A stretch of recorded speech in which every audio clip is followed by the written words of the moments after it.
અરે સજી ધજીને વરરાજા ક્યાં મતદાન કરવા પહોંચ્યા? Hello guys, this is Saurabh. તમે જોઈ રહ્યા છો ડે વિથ રિપોર્ટર. આજે છે ડે વિથ રિપોર્ટર સિરીઝનો ચોથો દિવસ. તો આજે અમે અમારા મિત્રો સાથે દેવગઢ બારે નીકળી ગયા હતા. મસ્ત સનરાઈઝનો સીન હતો. સવારમાં અમે 7 વાગ્યાની આસપાસ નીકળી ગયા હતા અને તમામ લોકોને ખબર છે દાહોદ જિલ્લાના કે આ કયો વિસ્તાર છે અને સનરાઈઝ જોવાની ખૂબ જ મજા આવે છે. અમે રોકાયા હતા લીમખેડા વિસ્તારમાં નાસ્તો કર્યો હતો, ચા પીધી હતી અને ત્યારબાદ દેવગઢ બારિયા નીકળી ગયા હતા. દેવગઢ બારિયા પહોંચતાની સાથે જ અમે પણ અમારું કામ શરૂ કરી દીધું હતું. સમય ઓછો હતો અને નગરપાલિકાની ચૂંટણી પણ હતી, તાલુકા પંચાયત, જિલ્લા પંચાયતની પણ ચૂંટણી હતી, એટલે અમે પણ તાત્કાલિક અમારું કામ શરૂ કરી દીધું હતું અને તમામ જે વિડીયો શૂટિંગ કરવાની કામગીરી હતી તે ચાલુ કરી હતી. વૃદ્ધ મહિલાઓ આવતી હતી, જુવાન છોકરાઓ પણ મતદાન કરવા માટે આવી રહ્યા હતા, તેઓના વિડીયો લીધા હતા. એટલામાં જ ગુજરાત સરકારના મંત્રી બચુભાઈ ખાબડ પણ ત્યાં આવી ગયા હતા.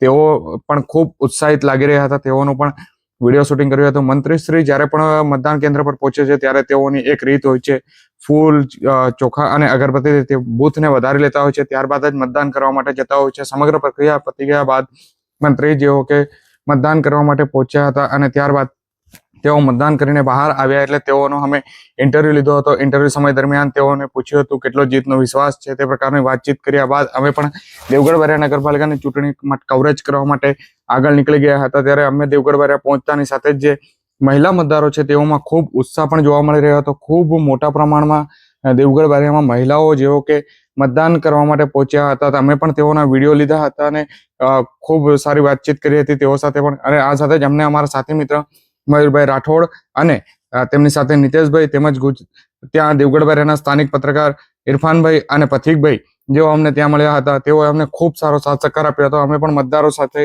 વાતચીત કરી હતી, મતદારોને કેવું લાગી રહ્યું છે. સાથે ત્યાં ઉમેદવાર પણ મળ્યા હતા, ઉમેદવારો સાથે પણ વાતચીત કરી હતી. ઉમેદવારોમાં પોતાની જીતને લઈને વિશ્વાસ વ્યક્ત કર્યો હતો. લોકોના પણ ઉત્સાહ હતા તો લોકોના પણ વિડીયો ખૂબ લીધા હતા. બપોર પડી ગઈ હતી એટલે બપોરની સાથે જ અમે પણ જમવાનું જમી લીધું હતું. અમારી સાથે મયુરભાઈ રાઠોડ અને નિતેશભાઈ જેઓ કે ત્યાં અમારી સાથે હતા અને દેવગઢ બારિયાની પ્રખ્યાત એવું શ્રી મારુતિનંદન દાળબાટી ખાધી હતી. ત્યાં ખૂબ સારી એવી દાળબાટી મળે છે અને ત્યારબાદ અમે જમીને લીમખેડા ખાતે પહોંચ્યા હતા. લીમખેડા મોટી બાંડીબાર તાલુકા પંચાયતની સીટ પર એક દુલ્હન મતદાર કરવા માટે પહોંચી હતી. ત્યારે દુલ્હનનો પણ ઇન્ટરવ્યુ લીધો હતો. તેઓને કેવો અનુભવ લાગી રહ્યો હતો તે બાબતે ચર્ચા કરી હતી અને ત્યારબાદ અમે ઝાલોદ નગરપાલિકાની ચૂંટણી કવરેજ કરવા માટે પહોંચી ગયા હતા. આ સાથે જ અમે ઝાલોદ પહોંચતાને જોયું કે દાહોદ જિલ્લાના એસપી રાજદીપસિંહ ઝાલા જેઓ કે ત્યાં મતદાન કેન્દ્રોની વિઝિટ કરી રહ્યા છે. મતદાન કેન્દ્ર પર આપવામાં આવતી વ્યવસ્થા, કાયદો અને વ્યવસ્થા જળવાઈ રહે તે માટેની પણ સમગ્ર માહિતી એકત્ર કરી હતી અને ત્યારે સાથે સાથે ટ્રાફિકનું પણ ખૂબ ધ્યાન રાખી રહ્યા હતા. સાથે સાથે અમને એક માહિતી મળી હતી કે એક જગ્યા ઉપર ઈવીએમ મશીનમાં કંઈક ભૂલ આવી છે, તો ઈવીએમ મશીનનું પણ કવરેજ કર્યું હતું.